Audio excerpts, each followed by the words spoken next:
Hi everyone, I'm Rebecca Caroe, and I've been spending a little bit of time recently trying to understand how we as business people respond to coming out of lockdown, looking at the way our business works. Actually, Vaughan, hang on a mo.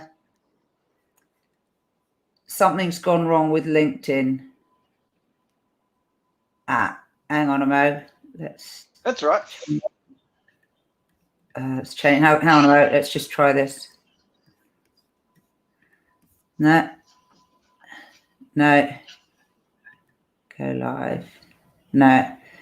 Interesting. For some reason, it doesn't want me to do this on LinkedIn. So we got a question. Do we want to carry on and share it later to LinkedIn? You okay with that? Well, if you can share it later to LinkedIn, I don't think it matters, does it? You know, because it's right. Like, yeah, while we're here, let's kick on and this is what small businesses do. We just figure it out as we go. This is a very, very good example of what it's like being a small business. Adapt. Yeah. So, Vaughan, just a quick intro, you and your background. Why are you interested in small businesses? Yeah, that's a really good question because for most of my life, I didn't have a small business bone in my life. Up to the age of 45, I'm 57 now, I was corporate. And so very much didn't have small business on my mind. And then one thing led to another, where through the receivership of a business that I was CEO of, ended up owning a small business after that was all sort of the dust had cleared and there was an opportunity to take over a business. So in 2009, that happened. And so I owned that until 2017 when it was sold. And the last couple of years have sort of been more interested in, I probably made every mistake and didn't listen to my own advice as far as a small business was concerned. So as far as the workaholic and the work-life balance and really, putting back in, I think I've an opportunity where I can give back. But at the same time, the best experience I ever got in my career was my small business, because I went from being the CEO of a business one day where I had a PA booking lunch to being a CEO of my own business the next day where I was cleaning the toilets before I went home. So, life got real all of a sudden. And I think there is something about the small business community. We're a tribe and we kind of get it with each other, as needy and as hard as we are for government to deal with. We're not going away anytime soon. And I think that's the other part, the role we've got to play in the economy, and I think that's where we are now. Is this is the opportunity that Covid-19 has given us, as far as that we know where we stand now, as far as a business sector, as with the government, and I think that there's a lot of work to be done to sort of build that bridge. Yeah, it's very true. Certainly in the people that I know and meet and talk to around business, there's a large number of smart people who have been really floored by COVID-19 for obviously, at least initially, no fault of their own. However, it's becoming clear to me that the ones that are beginning to see a way out and an adaptation, as you say, being nimble and how things might be different, is producing a bit of a split in certainly the New Zealand landscape. There are firms who are crossing their fingers and jumping off a cliff and hoping it'll work, and there are others who are really running scared. And I don't want either to, be as risky as it is, but equally it exposes some of the things that you and I think we should be talking about publicly. What are you seeing? Yeah, well, it's a little bit like, and I think you could probably speak about this far better than I could, but in terms of those small business people among us that are lucky enough to have been through a crisis before, where you can't see the forest for the trees. So I think I'm old enough to think back to Wall Street and when that crashed in 87, and where we were in New Zealand, the lights literally went out, so everybody just flocked overseas looking for work. And then other sorts of crises, and obviously the most recent one being the GFC. And all through those, I was lucky enough to be employed corporately and on the balance sheet of a business that my pay kept coming through. And then the GFC, not so. That was all of a sudden your world split base over APEC. So as far as people now, and oh my God, this feels like the end. I can't see the forest for the trees. Will we be able to stay in our house? Do we have to go renting? Can we afford to rent? Where's the money going to come from?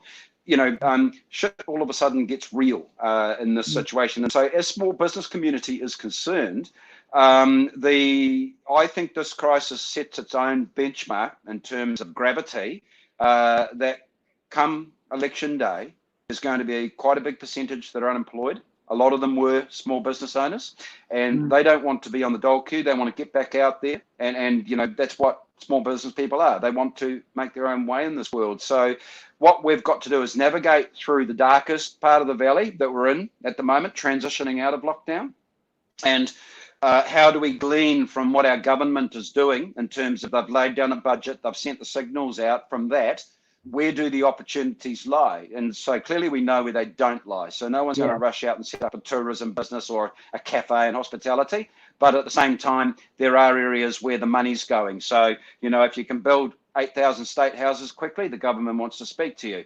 If you know how to build a new Hercules fleet, 1.7 billion of airplanes, there's money there. But realistically, down at the small business level, the only thing that really had small business next to it in the budget was $10 million for encouraging digital platforming within these small, which, look, to be frank, wasn't a joke. It's like 5 cents down the back of the couch in the context of the 50 billion that was being sprayed around that day. So why they put that in there, they must have there was a filler. They just stuffed it in there because they had nothing to go on that line. But in reality, that's a good topic, and digital is a good topic. It's just 10 million that's probably going to pay for the first few consultants that get their snouts in that trough. What we need to look at is where's the other 100 million to have that happening. So yeah, it's a really interesting time for small businesses, but we've got to keep going. Yeah. So anyone who's watching live, I can see quite a few people. If you've got questions or responses or experiences to share with us, put them in the comments and I'll read them out. And you can join the conversation with us in text rather than verbal. Let's talk, though, a bit more about the reality of government budgets in general, not in our specific situation right now, and what it takes for a minister to set a budget and then for people at the coalface to see the impact of actual dollar spend. What normally happens?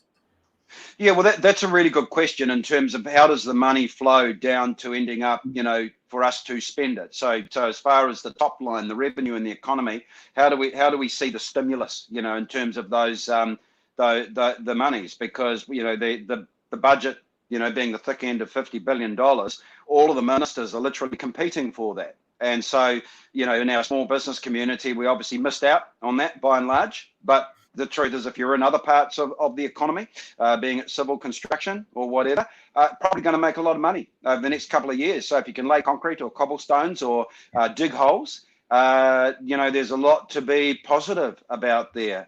But as far as and I think this is a really good question, Rebecca, as far as the big dollars that are being spent, as far as if we look at where those gobs are, the health system got $5 billion. Well, the health system's a big black hole we've got to keep putting money into. That's life. The wages subsidy gets extended. So there's another $3 billion that goes there or thereabouts, give or take a few $100 million. And it's so I think that what in amongst of that spend was the stimulus? What was the lit a fire under the economy? And to be frank, the silence is deafening. Strategically, it was a weak budget in that area. I wouldn't go as far as saying that our government has no plan. It's just that right now, if you and I went to our bank and said, look, we want to extend our overdraft by another 100, they'd say, go away and do your forecast and come back. And you turn around and say, really, mate, who can do a forecast in this environment? It's changing by the minute. And I think that's what our government is looking at as far as how do we get ourselves out of like this. The dust hasn't even settled yet. So it's almost like putting a plan on the table today. It's probably going to change in a week. But the reality is from the small business community, we know that we're resilient. We're not going to go away. We can sniff out an opportunity, but a few little signals or signs would be useful as far as where should we be pointing the bow of our waka. Where should we, into what direction should we be paddling here? And it was very, very vague in that respect. And I think that if the small business community is to feel disenfranchised by the budget, an analogy I used with somebody this morning was, those of us who have got a back lawn and we've ever bought Roundup, God forbid, the greenies that are watching this, and you've sprayed the lawn and you've got brown dirt. Well, the small business are the first little sprouts, the green sprouts that come up in a couple of weeks. They come back no matter how much Roundup you put, they will come back. And we're kind of the lead indicators that there's a turnaround. So if the 2 weeks after the Roundup goes on as the pandemic, it's hit, it's lockdown, it's scorched the earth, the roots are still under the ground. So the small business community's not gone away, but we're not going to poke our head up above the parapet until we kind of, there's something worth doing it for, because we don't want to get it knocked off, so to speak. So, yeah, and, I see on the screen there skillsets, and that's such a, God, right now for small business, what's number one for us? Well, it's liquidity, right? We want cash flow. We just need some money in the bin. So we look to that budget and we go, what's going to stimulate the economy so that we know it's worthwhile reopening the doors to our business, or turning the lights back on, or signing up another lease, or employing someone. And the skill set, or should I say the character set, to small businesses, that resilience to the relentless optimist, and so the people that are going to do well out of this are the ones that keep a clear head. And so whether that's a skill or not, but we can all talk ourselves down in this situation when we've got to keep paddling. We've just got to keep going with this one. But, as far as you people in your role and my role, where we're often looked to for some advice or our thoughts on things, you and I are gleaning what we can from what's going, so that we're not giving what you would call irresponsible advice. Because right now, there's times where I've been talking to people and I've felt like I'm way beyond my pay grade, because I can't make sense, of what's going on around me.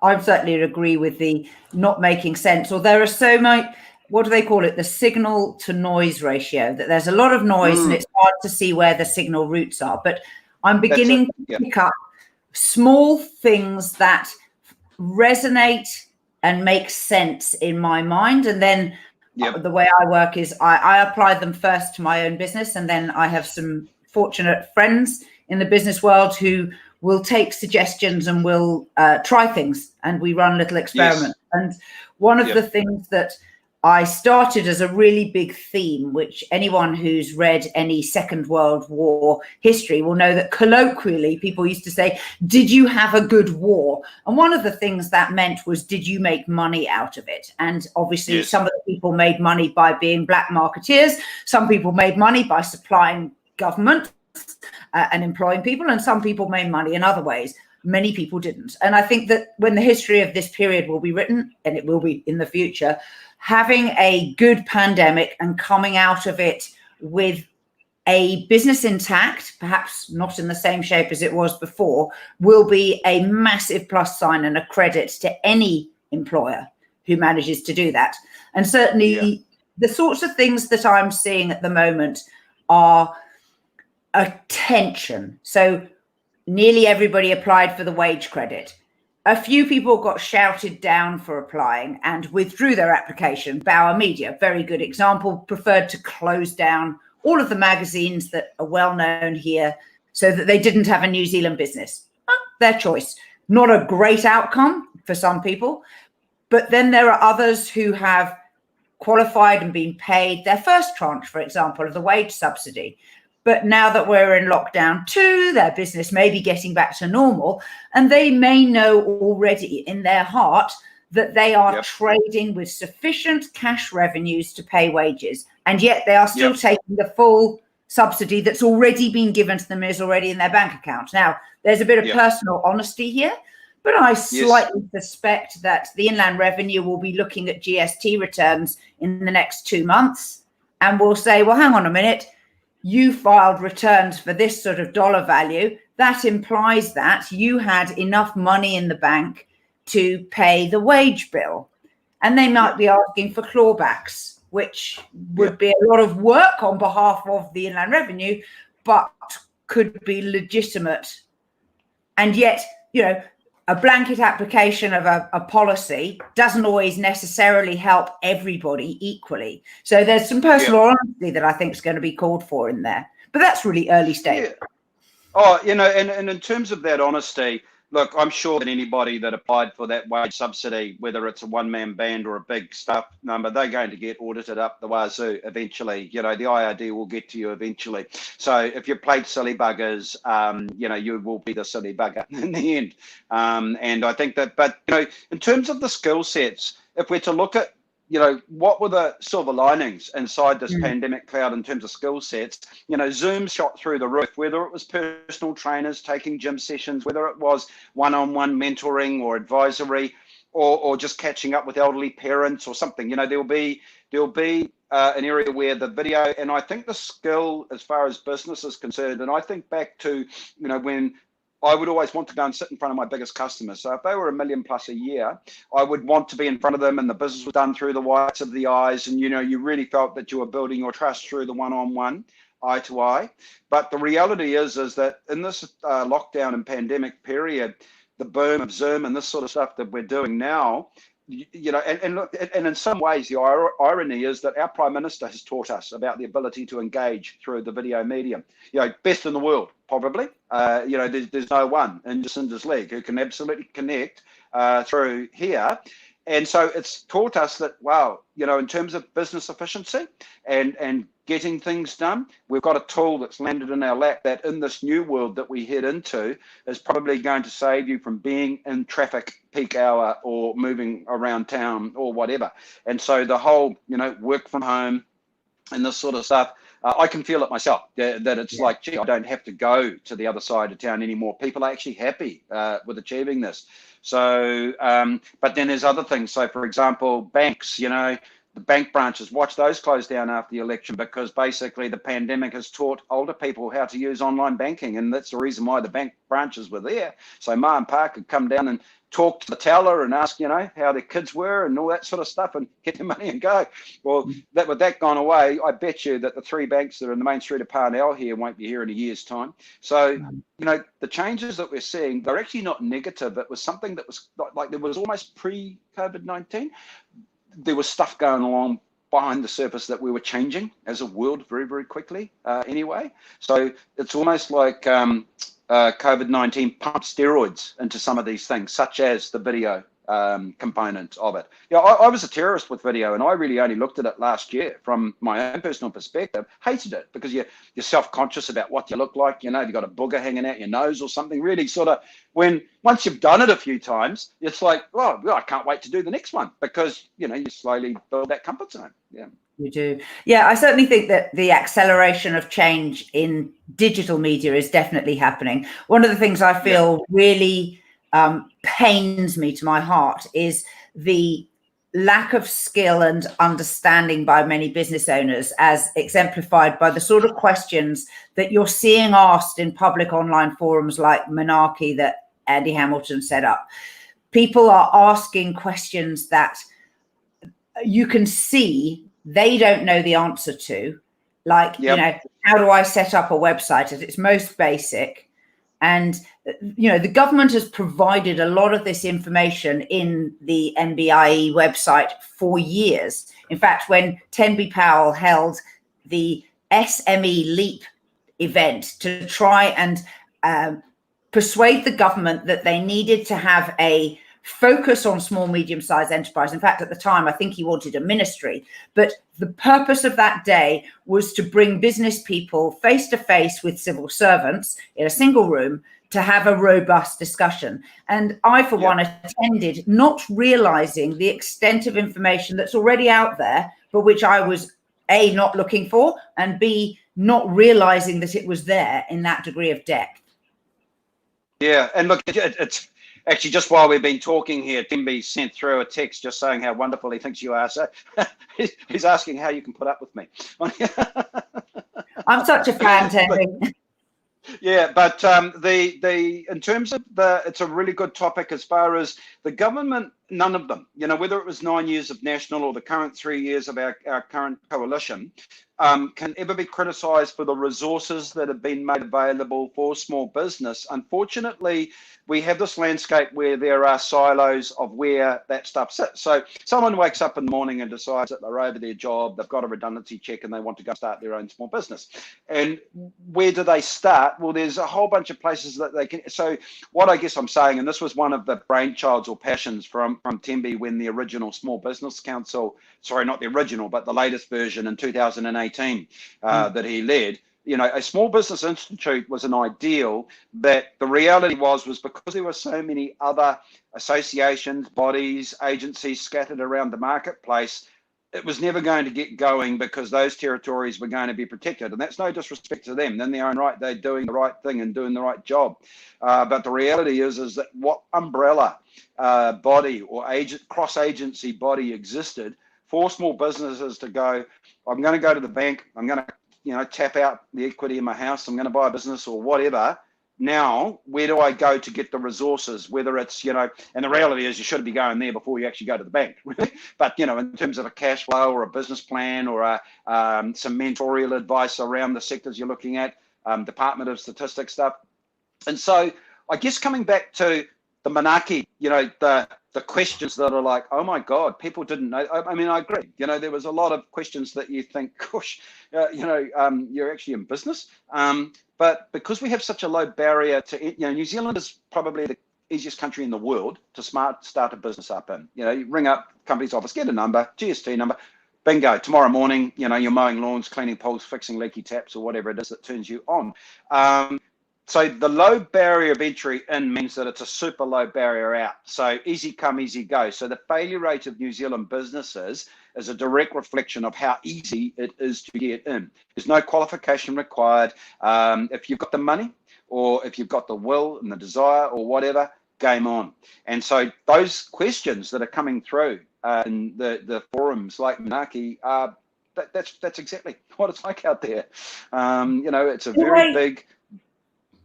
In a way, it's reassuring. Those questions are easy to answer.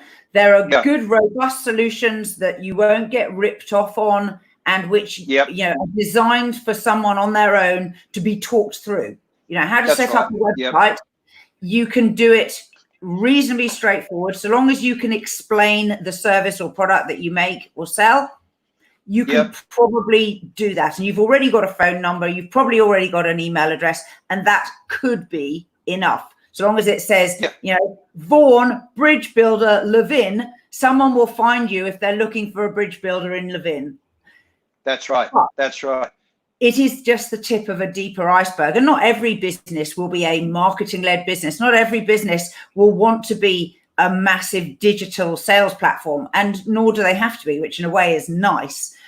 But it was a reflection to me of the scary reality of a statistic often quoted that 1 in 3 businesses doesn't even have a website. Yeah, that's right. And, in terms of, right back at the beginning of when we started talking of why we get into business, and we've got we've finally found the confidence to have a crack, and whether we've got no choice, we have to have a crack. But the reality is in business, the two things that matter most is our well-being and liquidity. If we can keep the cash flow going through being effective at what we do, forget red tape and government compliance and all that sort of stuff. Your average guy fixing a leaky tap is not thinking about that. They have to be in shape where they can get up early in the morning and work till late at night. And, it's an interesting thing around this 4-day proposed working week. Well, that's not going to fly in small business because most small business people are up at dark and home at dark. And they will do that 7 days a week. So don't tell me that I'm going to work 4 days and have 3 off. It doesn't work that way. I want to get ahead and I want to work 24/7, and that's my choice, in terms of freedom. And I think that, so it's not to knock that, but I think that the small business community is probably going to grow as a result of, because there'll be that many people on the dole queue that don't want to be there. So they're going to think of something to do. It's surprising the number of ways a human can think of to make money when their back is to the wall, and so I think that in some ways there is a blessing in disguise for the small business community. We're about to get a whole wave of new entrepreneurs come in, not for the right reasons, but hey, that was out of our control. And and talking about bridge building, the government means well as far as their intent is sincere as far as small business is concerned, but I think most would agree that I don't recall any government having a great affinity with small business. It's a damn hard community to tap into. So in terms of the advocacy and the voice and the ear for small business down in Wellington and us out here in the coalface, that sort of bridge, well, there's never been a bridge, it's just been an abyss between the two parties. And there's been attempts to get it together. And the last, most noticeable attempt was the Small Business Council. And, at the beginning, a lot of excitement, but, I think when you have to probably feed a report through 30,000 bureaucrats, well, no wonder very little rubber ever hit the road. Not the first and not the last report to get buried by the B word. I do think the public consultation on policy matters that affects, part of the voting public, I think could be extremely beneficially done. You're right about the diversity of the small business community and how we will never speak with a single voice. We will always be members of different associations and geographic groups and so on.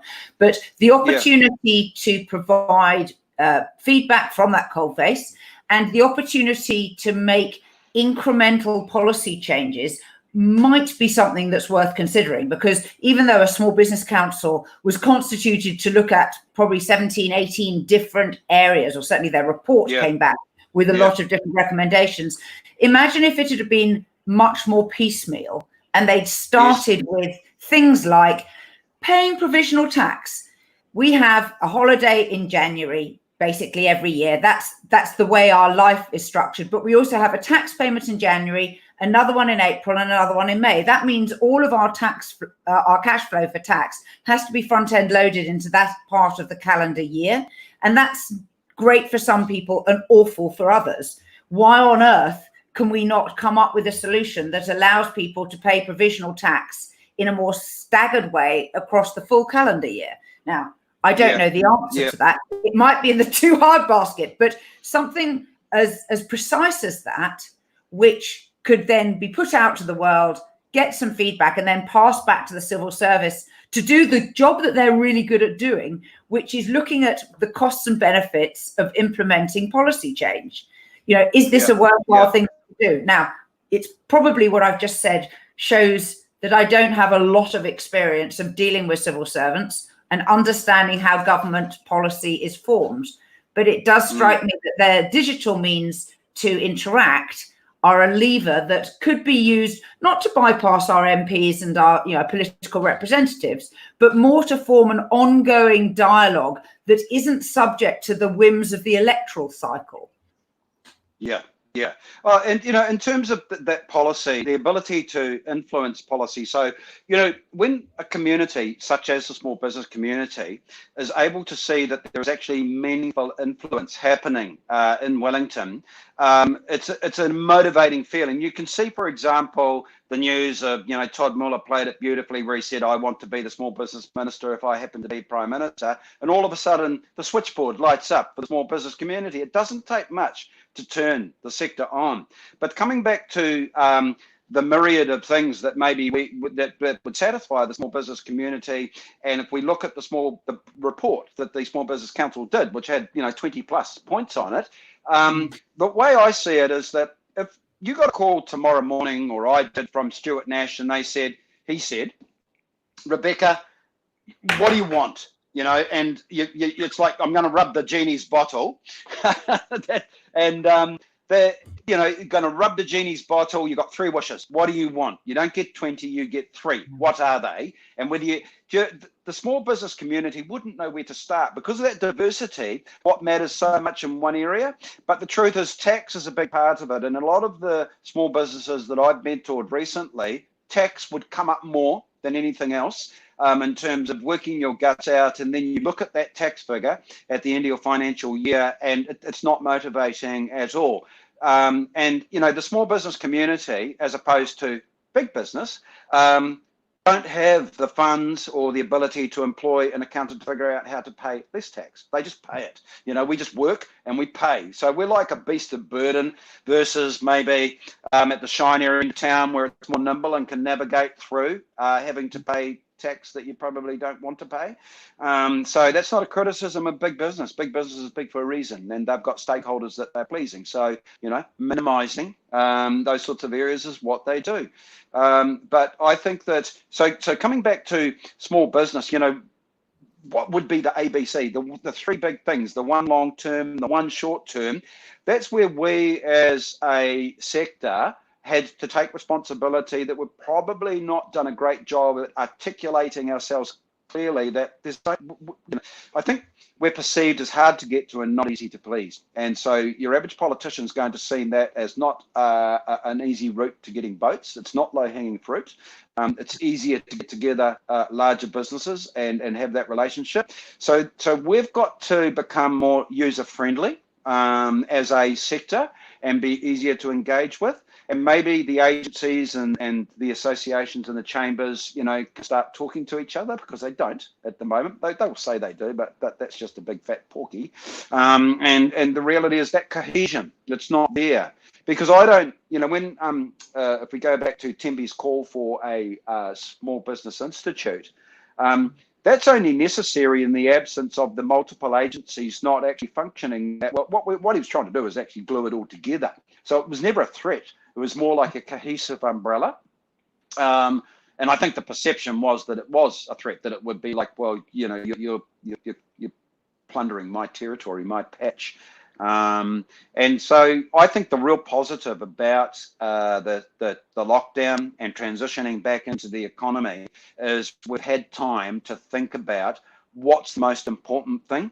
And clearly those businesses that wonder where their next mortgage repayment or the rent on the warehouse or the staff, liquidity, cash flow, well, wasn't it always? It's just the meaningfulness. So therefore, when I look at Wellington and I look at what they can do, the reality is they can't make any small business profitable. They're not in business. Their job is just basically to set parameters. These are the guidelines, and then, as lots of people say, get the frig out of our way. And I think from our perspective as a small business community, I don't know whether it was Roosevelt or said it, he said it's better to be inside the tent pissing out than outside trying to piss in. And that's what we are. We're outside the tent. We're not even hitting it, not within a country mile. And that's no disrespect to the current advocacy group, but it's clear that we're not getting any traction as a community is concerned. But I'm sure that Mr. Mueller has just fired a shot across the bow of his opponents, and they've gone, oh my God, it's landed on Stuart Nash's desk. He's after small business. He sees 600,000 potential voters. They're not all national voters, but he's wanting to talk to them. And what turns anyone on more than I'm being listened to? And that's where we're at right now. So I think that's a good challenge to end on. So anyone watching, I'll put some remarks when we publish this, but please put in the comments below your 3 things that you would like public policy to address for small, medium-sized business. Whether you are and then we can meet again.